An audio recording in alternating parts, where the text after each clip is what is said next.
ആര്യൻ അനുമോളെ പാത്രം കഴുകാൻ വിളിക്കുന്ന അനുമോള് പറയുന്നത് എന്നെക്കൊണ്ട് പറ്റത്തില്ല. എൻ്റെ കൂടെ ജോലി ചെയ്തുകൊണ്ടിരുന്ന ഒരാളെ നിങ്ങൾ ഹോസ്പിറ്റലാക്കി. പിന്നെ ഞാൻ എന്തിനാണ് കഴുകുന്നത്? ഞാൻ കഴുകത്തില്ല, ഞാൻ കഴുകത്തില്ലെന്ന് പറഞ്ഞാൽ കഴുകത്തില്ല.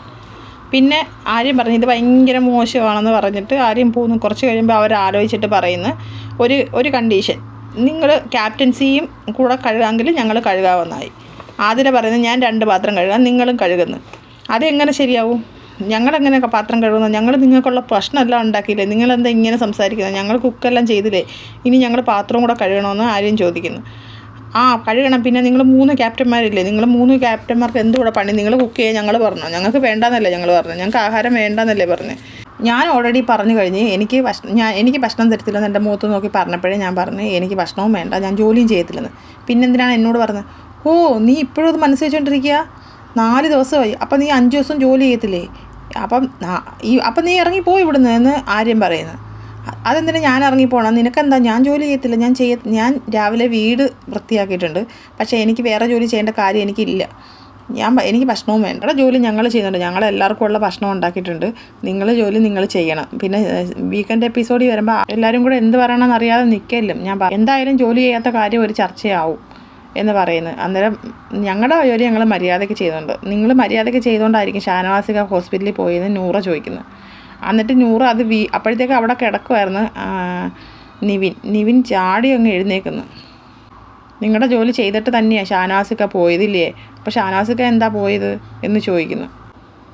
ഒരു പാത്രത്തിൽ ഇച്ചിരി പൊടി കിടന്നൊക്കെ ക്യാപ്റ്റന്മാർക്ക് ചെയ്യാൻ കഴിയത്തില്ല. എല്ലാവരും കൂടെ ആ പാവത്തിനെ അങ്ങനെ ആക്കി പറഞ്ഞു വിട്ടു. എന്നിട്ട് പറഞ്ഞിട്ടില്ലേ ഞങ്ങൾ വൃത്തിയായിട്ട് ചെയ്തെന്ന്. നിവിൻ വന്നിട്ട് ചോദിക്കുന്നു നീ കണ്ടോടി വൃത്തിയോട് പറയല്ലോ, ഇങ്ങനത്തെ ബാഡ് വർത്തമാനം പറയല്ലോ. ഞാനാണ് അയാളെ ഹോസ്പിറ്റലാക്കിയത്. അയാൾക്ക് വയ്യായിരുന്നെങ്കിൽ അയാൾ എൻ്റെ അടുത്തോട്ട് വരില്ല. ചുമ്മാ നിന്ന് ആടെ ദേഹത്താണ് ഞാൻ പാലൊഴിച്ചത്. എൻ്റെ അടുത്തോട്ട് എന്തിനാണ് അയാൾ വന്നത്?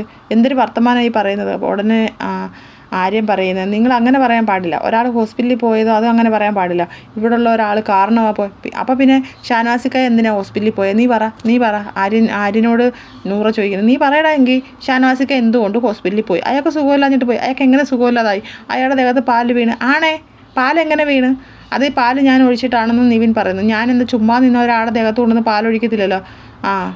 അപ്പം പിന്നെ എൻ്റെ അടുത്ത് വരല്ലേ? അയാൾക്ക് വയ്യായിരുന്നെങ്കിൽ അയാൾ എൻ്റെ അടുത്ത് വരല്ലേ? എന്തിനാണ് എൻ്റെ അടുത്ത് വന്നത്? തർക്കിക്കാൻ വരുന്നത് എന്തിനാണ്? സംസാരിക്കാൻ വരുന്നത് എന്തിനാണ്? എന്നിട്ടിപ്പം ഞാൻ കാരണമാണ് പോയത്. ഞാനെന്താ അയാളെ കൊല്ലാൻ ശ്രമിച്ചോ? പറയുന്നതാണോ ഇല്ലേ ഇങ്ങനെയൊക്കെ? നിവിൻ അങ്ങ് ചൂടാകുകയാണ്. നിവിൻ ഒന്നും ചെയ്തിട്ടില്ല കേട്ടോ. ആതിര വന്നിട്ട് ചോദിക്കുന്നത് നിൻ്റെ മുമ്പിൽ വെച്ചിട്ടല്ലേ അയാൾ വീണത്?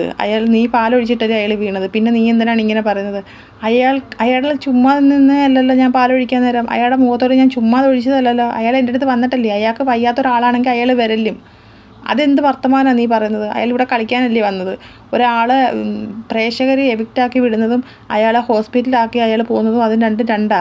നിനക്കാണെങ്കിൽ നീ എങ്ങനെ പോവുമോ? നീ അങ്ങനെ പോകാമെന്ന് പറയുമോ? ഇപ്പം അയാൾ അങ്ങനെ പോവുകയാണെങ്കിൽ എല്ലാവരും കൂടെ എന്നെയേ പറയത്തുള്ളൂ. അപ്പം ഞാനും പുറത്താവും എന്ന് നിവിൻ പറയുന്നു. അപ്പം നിനക്കങ്ങനെ പോകാൻ നീ ഒരുക്കുവാണോ? നിനക്ക് അങ്ങനെ പോകുന്നതിനകത്ത് കുഴപ്പമില്ലേ? പ്രേക്ഷകർ എവിക്റ്റ് ആവാതെ നിന്നെ അങ്ങനെ പറഞ്ഞു വിടുന്നത് നിനക്ക് കുഴപ്പമില്ലേ? അതേനാ ചോദിച്ചത്. അപ്പോൾ അങ്ങനെ ഒരു ഇഷ്യൂ ഉണ്ടാക്കേണ്ട കാര്യമില്ലായിരുന്നല്ലോ. ആ പാത്രം നിങ്ങൾക്ക് കഴിയാൻ പോരായിരുന്നോ? ആ മനുഷ്യൻ ആഹാരം പോലും കഴിക്കാതെ നിന്ന സമയത്താണ് നീ ആ മനുഷ്യൻ്റെ ദേഹത്ത് പാലൊഴിച്ചിട്ട് ആ ആളെ ഹോസ്പിറ്റലാക്കിയത്. നിങ്ങൾക്കൊക്കെ ഒരിതില്ലേ, പറയാനൊരിതില്ലേ? എന്നിട്ട് ചെയ്തില്ലെന്ന് പറയാനൊരിതില്ലേ? അപ്പം അടുത്ത ലൈവ് അപ്ഡേറ്റുമായിട്ട് ഞാൻ വീണ്ടും വരാം. എല്ലാവരും എൻ്റെ ചാനലൊന്ന് സബ്സ്ക്രൈബ് ചെയ്യണേ.